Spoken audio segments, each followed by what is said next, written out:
William Stanley, Merwin, The Maze of Ventador. C'est un livre surprenant pour nous. Vous arrivez des États-Unis, plus loin encore, je crois. Vous arrivez d'Hawaï. D'Hawaï, oui. C'est dans l'océan Pacifique, tout ça.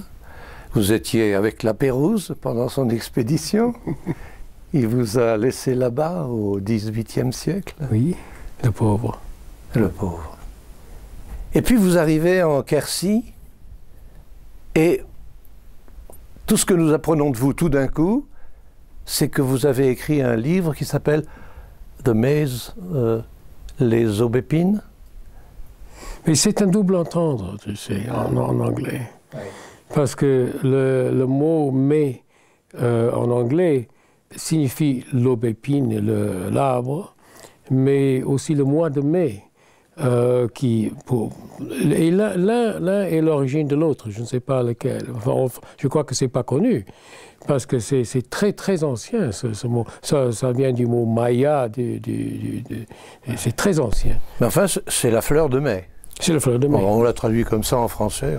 Oui, et qui était la fleur du printemps et la fleur de l'amour, des amours du printemps, avant le rosier. Le mot est prononcé. Amour. Oui. Ça rime avec Ventador? Oui. Maintenant, en français. Oui. Mais pas en occitane. Oui. Il n'empêche que vous arrivez donc avec ce livre. Mais d'abord, où sommes-nous en ce moment? Où sommes-nous? Nous sommes dans un petit hameau, dans la commune de Loubresac. Loubresac. Dans le Lot.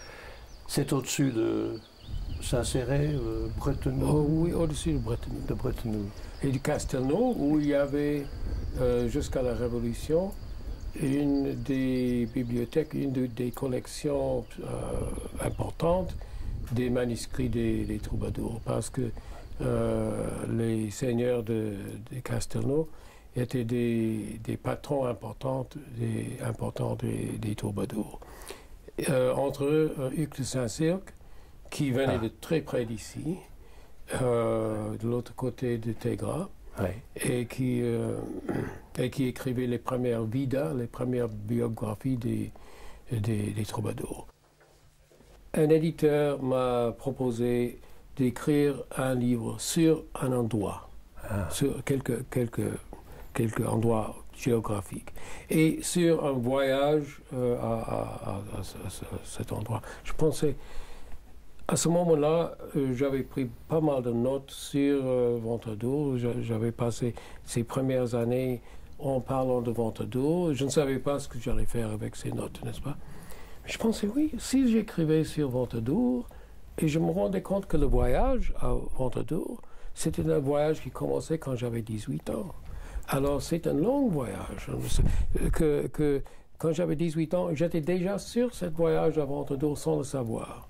Et si je commence à essayer à comprendre ce que m'a mené à Ventador, et puis ce que ça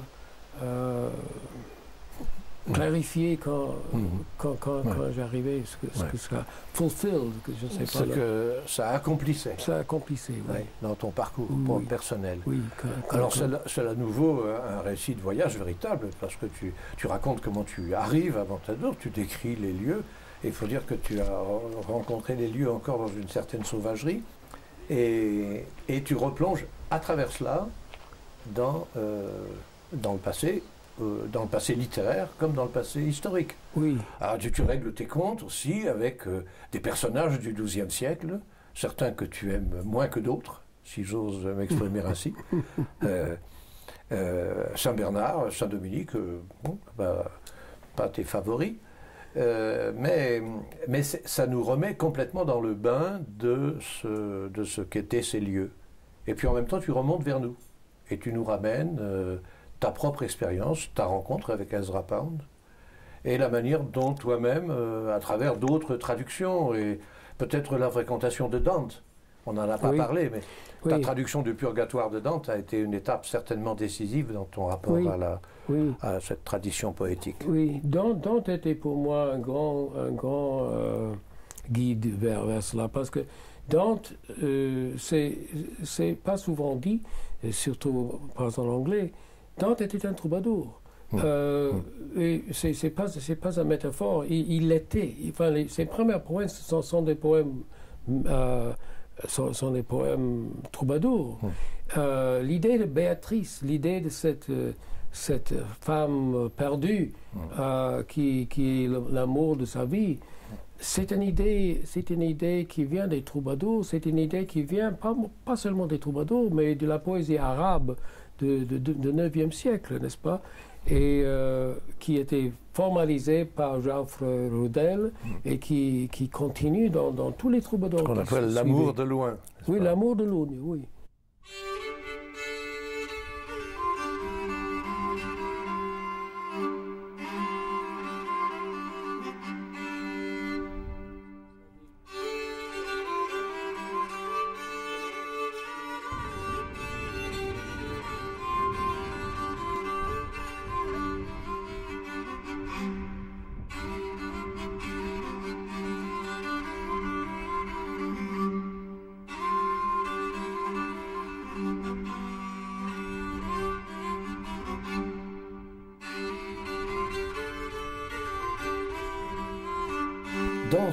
Dans ce livre, où tu racontes une partie de ce que tu viens de nous dire, c'est-à-dire ton implantation ici, ta manière d'avoir vu vivre ce pays au temps des derniers paysans, tu es hanté par l'idée d'établir un lien entre cette dernière civilisation paysanne que nous avons connue, enfin tous ceux qui ont un certain âge. Et que je croyais éternel quand je le voyais, évidemment. Et que l'on croyait éternel. Oui. Et puis, le monde du XIIe siècle. Parce que c'était la même langue. Et je ne voyais pas le lien au début, voilà. N'est-ce pas? Et tu cherchais le lien.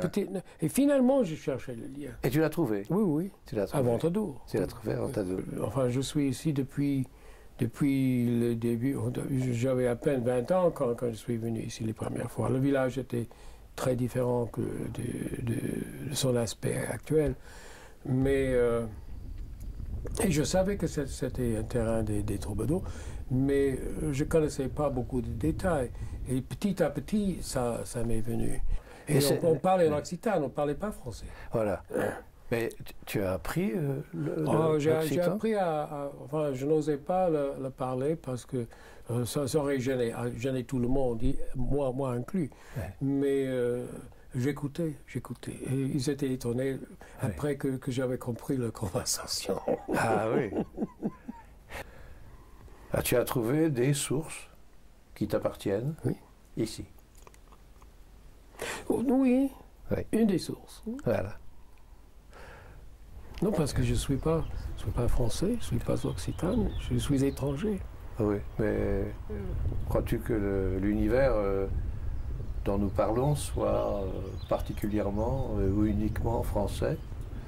Non. Il appartient à tous. Occitan. Il appartient à tous. Oui. Oui, je crois. Oui. La preuve, enfin, tu fais la preuve. La poésie appartient à tous. La poésie, c'est une chose qui est là dans tous les langues, dans les langues qui sont disparues, ils sont toujours là.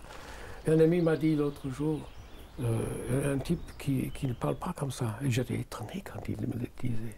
Il disait, on regardait la Lune, il disait, la Lune va disparaître. La Terre va disparaître. Tout va disparaître. Mais on va continuer à lire Shakespeare et écouter Mozart. C'est beau, ça. Tous les deux sont vrais.